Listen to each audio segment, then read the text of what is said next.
Panalangin sa panahon ng bagyo. Aming Ama sa langit, iligtas mo kami sa banta ng bagyo na ito.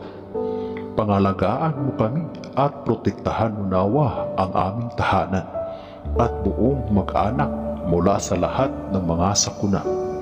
Ama, ang buong kalikasan at sanglilikha ay sumusunod sa iyong utos.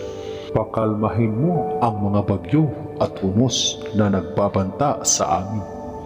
Ipag-adya mo kami sa anumang masama nang sa gayon ay mapawi ang aming mga takot at pangamba. Maging ligtas nawa kami, ang aming mga mahal sa buhay at kaanak, ang aming pamayanan at ang aming kapwa. Nagtitiwala kami sa iyong pag-iingat at pagkalinga. Ipagkaloob mo nawa ang biyayang hinihiling namin.